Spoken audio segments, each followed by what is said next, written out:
No one can deny that Chief the Honorable M.A. Nanga MP was the most approachable politician in the country, whether you ask in the city or in his home village, Anata, they will tell you he was a man of the people.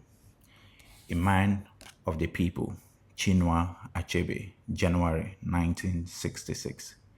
We're going to talk about this book in a minute in connection with the state of the nation. I mean, the present state of the most populated black nation in the world, Nigeria, the giant of Africa, which is now a shadow of itself, as a matter of fact. Because not only have things fallen apart, things are no longer at ease, and we cannot continue waiting for the arrow of God to strike. As a matter of fact, the gods are no longer striking. Even Ezulu, the chief priest in Arrow of God, saw it coming when he said that the world is changing and I do not like it. But I'm like the bird, Enekentioba, whose friends asked, "Why are you always on the wings?" And it replied, "Since men have learned to shoot without missing, I have learned to fly without perching." I call on all Nigerians. We cannot continue to allow Chief Nanga and a select few to take us for a joke. Today it is in Oyo, teachers and students are kidnapped. Tomorrow it could be at your location. And this is the time to act. And it was this situation in the first 5 years or in the first 4 years of Nigeria's independence from 1960 that led Achebe to create this fiction, which ended up turning into a prophecy. But we'll get to that in a minute. I really want to talk about the state of the nation. Nigeria is a country of over 237 million people, and it is appalling that we are undergoing insurgency, an insurgency that we are being made to agree that we cannot take care of it. General Sani Abacha said that if an insurgency lasts more than 24 hours, then the government have a hand in it. I seem to agree with that because when a snake crawls into your kitchen, you don't invite it to dinner, you chop off the head. That is what you do. I don't see the reason why you would arrest insurgents or you would arrest bandits, criminals, people you know that are unaliving your citizens, and you grant them amnesty for them to also go back and start tormenting your people. I mean, kidnapping in Nigeria is now a business, as a matter of fact, shamefully, a lucrative business that anybody could just wake up and decide to join. And we have to speak up. We have to speak up. Like I said, Ab initio, we don't have to wait for the arrow of God to strike. The gods are no longer striking. And as a matter of fact, even in the Christendom, I want to remind some persons who think that Nigeria's situation could only be savaged by, going into church and praying. God is a perfectionist. Yes, hear me. God is a perfectionist. There is nothing that was done in the Bible where God intervened without the people leading the way. God will always ask you to take an action first and see him perfect it. Let's talk about David and Goliath. When Goliath and the Philistines wanted to wipe out all the Israelites, they waged war against Israel. God did not just intervene directly. Yes, God used David, but what happened? David at least needed a catapult. There should be something, there should be a move. He gathered his stones, at least he made an attempt. That attempt, that swing of the hand, that swing of his catapult is a human intervention, is a human action first. Then God perfected it because ordinarily, by the description of Goliath, as gigantic as it was, I don't think a pebble, I don't think a stone could just render him powerless and paralyzed. No, God now intervened, but first, someone had to make a move.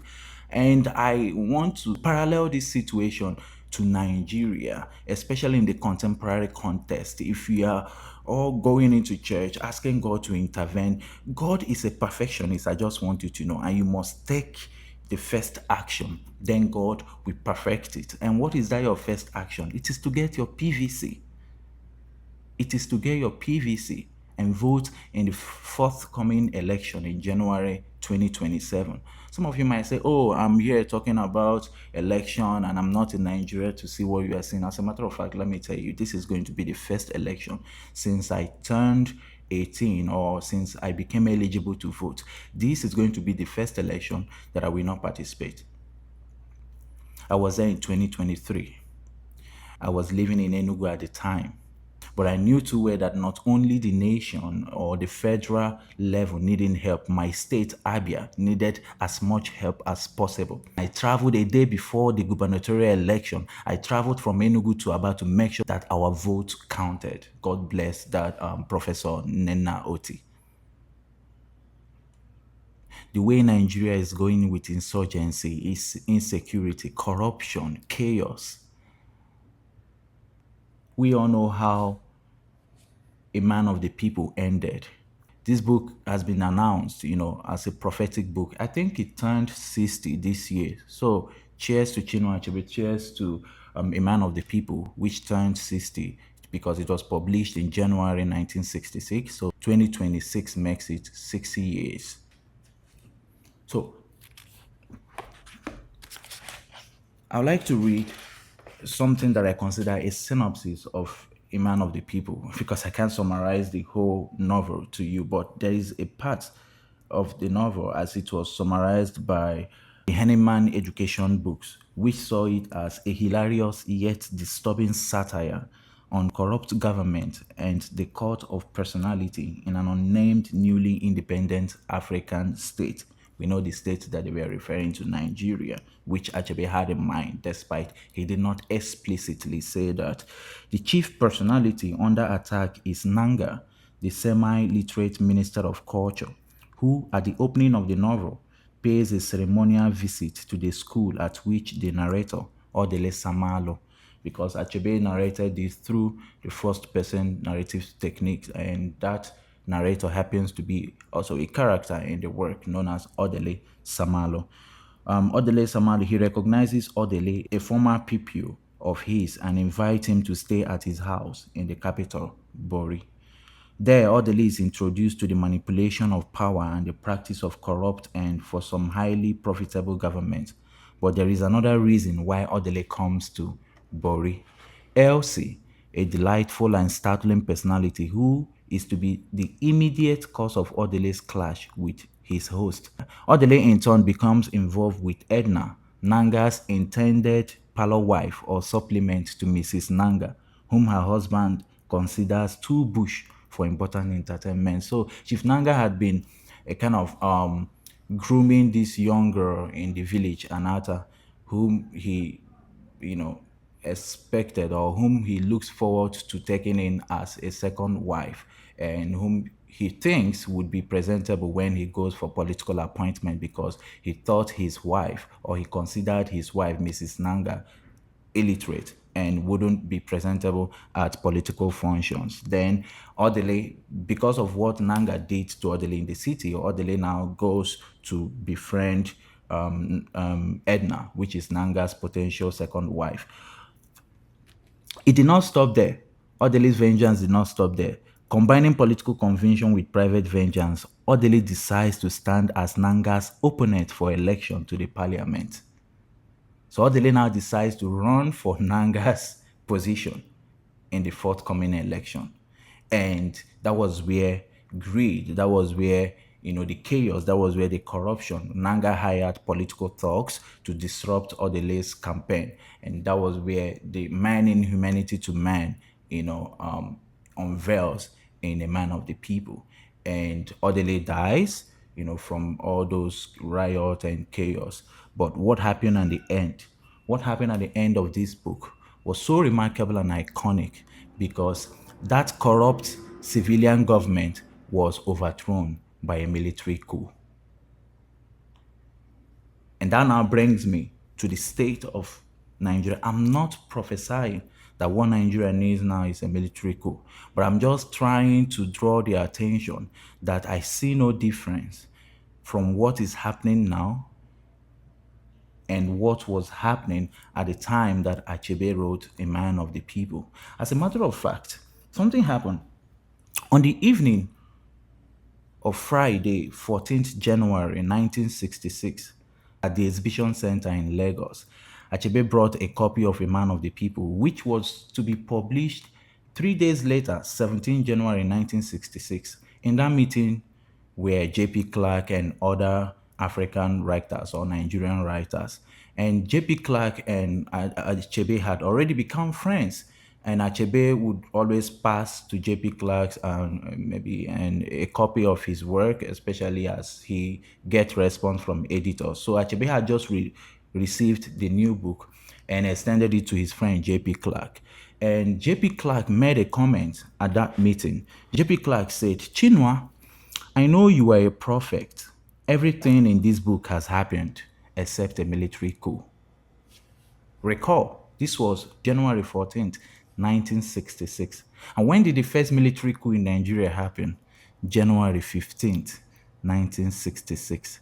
That means the next day, there was a military coup in Nigeria. It's not something to be proud of, right? About the military coup. Even at some point, it endangered Achebe's life because Achebe then was working at the broadcasting house in Lagos. Gowon had already assumed power, and in August, there was this massacre of Easterners, of Igbos across the nation, and people were fleeing from the northern and the western part of the country. People were even leaving the country, right? So there's one here to write here. It says somebody on Achebe's staff telephoned him on Sunday at the height of violence against Easterners and gave him information that a group of soldiers had come to Broadcasting House looking for him. If those soldiers had gone to that office the previous day, or if they had waited till the next day, which was a Monday, they would have caught and killed their quarry.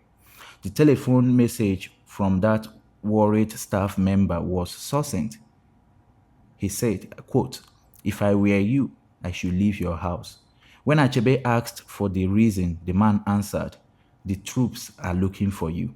Achebe felt that he had done nothing and that he was not a criminal either.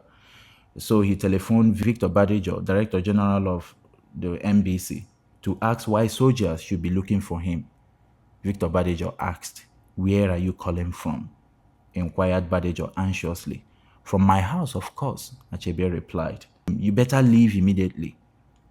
You better take Christy and leave," Christy being Achebe's wife. That advice from Victor Badejo, whose high rank placed him in a position where he could receive authentic information, made it clear to Achebe that the armed soldiers searching for him were not interested in inviting him to a picnic. It also turned out that his hunters had not ended the search at the NBC offices, but had gone on to the former residence of Achebe in Maverton Street. It transpired that the soldiers were looking for Achebe. The sheer coincidence, listen to this, the sheer coincidence that A Man of the People ended with a military coup and had been published in January 1966 had convinced them that he must have been privy to the coup of the Nigerian majors. They thought that Achebe had a hand in it. Enough of this rubbish. Because it is now looking like a curse to be a Nigerian national, whether at home or abroad. Many of us have announced ourselves exiled. You think a lot of people don't want to come back home? You think they don't miss the food? You think they don't miss the culture, the lifestyle, the music, the neighborhood, the community, the sense of community? What is left in this nation? What is left in this nation? As far back as decades ago, someone made a statement, a European journalist made a statement and said, Chinua Achebe is the one of the very few reasons Nigeria is ever seen in a good light. We are now a shadow of ourselves. The only thing left to be proud of as a Nigerian is individual success. And I tell you, individual success in the midst of collective failure is still capital and ultimate failure. And like Decay said, that development is not to hang out new curtains so the neighbors think we are doing well. No. And development is not a junction with a signpost that says left to Russia or left to the United States and right to the United Kingdom. For the houses we want will not be built on theories, and there is nothing hypothetical about our dreams. When we turn on the television, what we want to see is our nation excelling and not teachers in the bush held captive by bandits, pleading for their lives. What we want to see is that jovial banter. That banter that's just happened jovially, that we don't really mean it, among the ethnic groups. Not the one on ethnic bigotry, not the hate speech on one another. No. We want that banter about our foods, just like Nigeria and Ghana banter about jollof, who makes the best jollof rice. Yes, that is what we want to see on social media. We don't want to see children tortured in the bush. We don't want to see communities raided by bandits. I call on all Nigerians. We need to get this right. We need to get this right. But if the last option is for a repeat of a man of the people, is for a repeat of 15 January 1966, I've never believed, I've never supported. I know that military regime cannot be the best. Democracy is. But we need to make it worth it. We need to allow a free and fair election. We need to make our votes count. And the judiciary, shame on you that you are being used. Where is the independence of the judiciary? The rule of law, the checks and balances. What makes government so beautiful? Checks and balances. Even as a student leader, when I was at Ikoku Federal College of Education, which is now Federal University of Education, we played politics in a way that there was this checks and balances. I remember then the deputy speaker was being impeached and he ran to the dean student affairs thinking that the dean student affairs would just reinstate him. The dean told him, of course, what are the judiciary for? All these equity chambers and freedom chambers, what are they for? Go and hire a barrister and, fight for your case. And on that day, at the pavilion, the whole school gathered to listen to the case. I was one of the 9 judges, and my friend Martin, the chief judge, his lordship. It was so sweet. You could see the deputy speaker humbled because at that point, he needed help. And he'd hired one of the best lawyers then, student lawyers then in school, called government. It was so fun. Despite we were not real lawyers. Despite it was not that authentic judiciary, but then we understood what it meant. There was no law department at Harvard, but then we practiced it well. As opposed to the deputy speaker just going to the dean or even reinstating himself or overruling whatever impeachment. No. The Senate then, Abosi Ikechukwu representing English constituency, M.O. Micro, a lot of them have forgotten their names. We really practiced it. It was real. But in the bigger spectrum, in the outside world, it is now a shit show. I don't even want to talk about what South Africans are doing. I don't want to talk about those ones yet. Because they are taking advantage of our weakness. That's why they are acting the way they are acting. If our country was what it should be, who is South Africa? Yes, I said it. Who is South Africa? People who African countries rallied around during the apartheid to save them from Ethiopia to Ghana, from Nigeria to Somalia, from where East Africa, everybody rallied around them. But that's a matter for another day anyway. That's a matter for another day. Nigeria. Make yourself a place worth living again.